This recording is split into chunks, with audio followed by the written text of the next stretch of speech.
nous a rattrapés. On va parler de l'intérêt et des risques des stages de jeûne. Et pour nous en parler, on accueille tout de suite notre invité, Thomas Hull. Bonjour. Bonjour Mélanie, bonjour Alors, Julia. Bonjour Thomas Hull, je rappelle que vous êtes naturopathe et fondateur de la Pensée Sauvage. Alors justement, avant de rentrer dans le vif de notre sujet du jour, en quelques mots, la Pensée Sauvage, c'est quoi ? Alors la Pensée Sauvage, c'est un centre, un concept de remise en forme qui propose des séjours de détox. Et c'est à la fois une proposition de vivre une aventure personnelle, mais également une aventure humaine partagée, où vous retrouverez à la fois de la détox, donc de la diététique, de l'activité physique, du yoga, et dans des lieux magiques. Et des massages ? Bien sûr. Je veux dire, faut jamais les oublier. Hein. Alors justement, parmi vos activités, vous proposez des stages de jeûne, de détox et de randonnée. Mais avant de nous expliquer comment on fait ça bien, on ne peut pas ne pas parler de cette jeune femme, donc de 43 ans, décédée début août lors d'un stage de jeûne de ce type. Alors justement, pas de ce type parce que probablement ils n'étaient pas faits de la même façon que chez vous, mais même si on n'a pas les éléments qui concernent ce stage en particulier, ce décès, ce drame, qu'est-ce que ça dit de ce type de pratique ? Alors en effet, c'est un drame, pour revenir sur vos propos Mélanie. Je pense que ça nous invite à une vigilance, en effet, et surtout à comprendre, en France en tout cas, le jeûne est surtout prévu dans un cadre de bien-être et de mieux-être.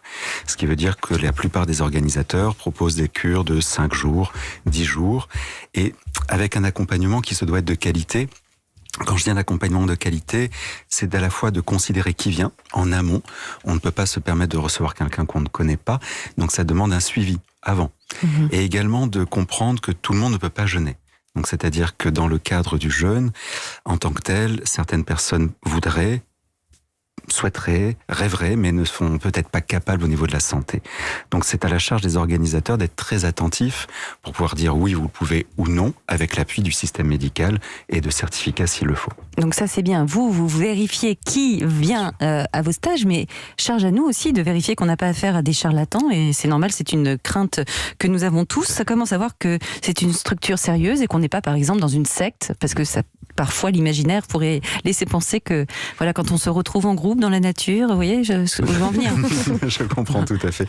Alors ce qui est important là-dedans, c'est justement de regarder le professionnalisme des structures qui peuvent vous recevoir, la qualité d'un suivi qui commence avant. Toute proposition sans suivi, je pense, est à ne pas regarder. En gros, si on vous demande qu'un chèque et venez, c'est pas bon signe. Exactement, Hein, mais c'est comme un peu partout. Ouais, c'est ça. Et ensuite, c'est faire attention à une chose, le jeûne est extraordinaire, mais ce n'est pas la cour des miracles non plus. C'est-à-dire que en France, comme je vous le disais, on est sur le bien-être, le mieux-être. Si on veut rentrer dans du thérapeutique, allons dans une clinique en Allemagne, chez Buchinger par exemple, qui fête d'ailleurs leurs 100 ans d'existence. Ou Merano. Ou encore d'autres, où du coup on a un suivi médicalisé et du coup on a le quotidien pour des personnes qui voudraient aller plus loin. Donc ça c'est déjà un point important à considérer, la notion de bien-être, de prévention et donc du format court.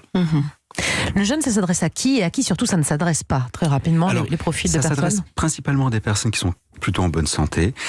Dès qu'il y a des sujets, des pathologies, des problématiques, là il faut vraiment un avis médical pour voir si c'est adapté ou pas. Et en plus de cela, il faut avoir de la vitalité. C'est-à-dire que quand on jeûne, on ne peut pas arriver épuisé au bout du rouleau, parce que ça nécessite quand même de la force vitale pour pouvoir engendrer ce principe de détoxification. N'oublions pas que le jeûne est un stress pour l'organisme, d'où l'importance de bien l'accompagner et de vérifier qu'on n'est pas non plus trop stressé. Bien sûr. Est-ce que le but premier, ça peut être la perte de poids ? Alors, beaucoup de personnes viennent avec cette intention-là, mais repartent, et ça c'est un point important pour nous en termes de réussite, repartent en se disant « je suis très heureux, j'ai perdu du poids, mais j'ai découvert tellement d'autres choses, et notamment de la vitalité, et notamment aussi des changements après d'hygiène de vie. Parce que quand on fait un jeûne, on questionne tout son rapport à l'alimentation, mais pas que son rapport au sport, son rapport à la gestion du stress, à la façon dont on prend de bonnes habitudes en fait. Exactement. Et on perd du poids quand même. Combien ? Bien sûr. On perd entre 5 à 10%. 5% pour les femmes, 10% pour les hommes. Toujours pareil. Vous avez dit les personnes, les stagiaires qui viennent dans vos stages, ils sont sélectionnés à l'avance. Vous n'allez pas prendre quelqu'un qui vient avec un souci de guérison d'une maladie X ou Y. En revanche, un jeûne, ça se prépare aussi. Je crois que vos stagiaires, avant de venir, vous leur conseillez de faire une descente alimentaire. Alors, ça veut dire quoi ? Mélanie, c'est très important. En effet, comme je vous le disais juste avant, le jeûne est un stress dans la notion d'adaptation. Le corps doit trouver les nouvelles ressources pour pouvoir vivre sans nourriture solide pendant un certain temps. Du coup, une préparation alimentaire, c'est se préparer progressivement en enlevant certains aliments, et on commence notamment par enlever tous les excitants. Donc c'est notamment le café, le thé, le chocolat, l'alcool, le tabac. Combien de temps avant? Au moins 5 jours avant. On enlève les protéines alimentaires, animales notamment, après les sous-protéines animales, les produits laitiers, les légumineuses, pour finir les 2 derniers jours qu'en fruits et légumes. Et quand vous faites cette préparation alimentaire, d'une part, vous commencez à perdre du poids, pour ceux qui en ont besoin, et en plus de cela, vous arrivez facilement dans un sentiment de satiété, ce qui amène du coup le début du jeûne avec une grande surprise pour la plupart des épicuriens, de se dire mais comment ça se fait, je n'ai même pas faim. Oui, c'est ça, parce que si on ne fait pas cette descente alimentaire, qu'est-ce qui se passe? C'est un choc terrible pour l'organisme. Trop de le corps stress. se dirait mais qu'est-ce qui se passe? Ce matin, je mangeais encore d'une façon gargantuesque et d'un seul coup plus rien. Oui, Le corps manifesterait de nombreux maux, des maux de tête, des crampes à l'estomac, des choses désagréables. Oui, donc ça se prépare un jeûne. On mange pas, mais on boit par contre beaucoup chez vous. Exactement. De l'eau, bien sûr, ou des tisanes. De l'eau, enfin, des bouillons, des jus de fruits dilués, des tisanes. Un être humain élimine environ 3 litres de liquide par jour. Du coup, donc, quand on est en absence de nourriture solide, on doit s'hydrater, c'est un point très important. Et donc, une semaine, admettons, de jeûne total, ça se passe comment? Enfin, je veux dire, il y a des activités, tout ça, parce que comme on mange pas... Il n'y a pas de repas, il n'y a pas de moment de repas. On a le temps de faire plein d'autres trucs, alors qu'est-ce qu'on fait? Tout à fait. Alors, c'est très important, à mon sens, quand on jeûne, d'avoir une activité notamment physique. Alors, on commence le matin avec une activité douce, de type yoga, pour se mettre en route, déverrouiller le corps, assouplir. Et ensuite, c'est part à la nature, où on va marcher pendant 4 à 5 heures, avec la possibilité d'adapter à ceux qui souhaiteraient marcher moins, soit parce qu'ils n'ont pas la capacité ou veulent rentrer plus tôt. Mais c'est au moins entre 6 à 12, voire 14 km par jour de marche. Ah oui, mais on tient le choc avec Sans le manger, peu qu'on ouais, ingurgite. Étonnamment, on a énormément de vitalité, de capacité.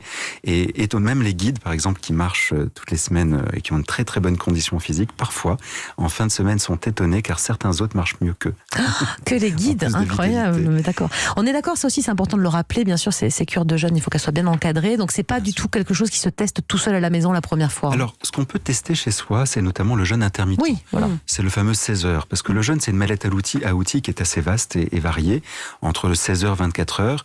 Le 16 heures, on peut le tester chez soi. Mais déjà, on peut se questionner à savoir, est-ce que je suis le type de personne qui a besoin de manger 6 fois par jour, parce que j'ai un hypermétabolisme, et si je ne mange pas, tout de suite, je me sens mal. Ou à l'inverse, 2 repas par jour me suffirait. Et on peut tester en enlevant soit le petit déjeuner, soit le repas du soir.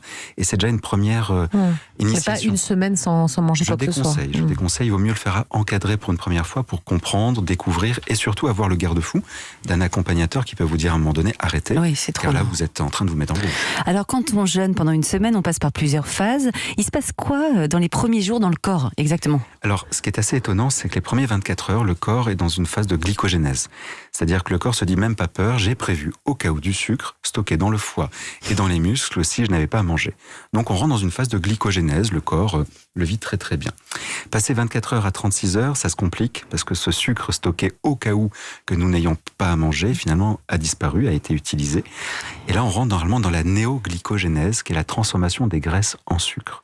Et ce petit passage, ce moment-là peut s'accompagner d'un moment de, comme disent nos adolescents, je suis au bout de ma vie. Ah, c'est ça. C'est-à-dire que on comprend. le moindre escalier à monter, on se dit, oulala, ça va être terrible. Mais ça dure pas très longtemps. Et ça dure à peine 1 heure, 2 heures, et c'est le moment où il faut aller s'hydrater, s'hydrater bien sûr, mais surtout faire de l'activité physique et respirer.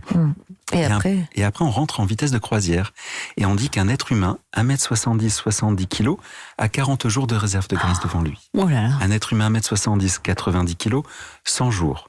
Donc c'est là où c'était intéressant. Sur 5 jours, on se voit bien que si on n'a pas de contre-indication particulière, qu'on est bien accompagné,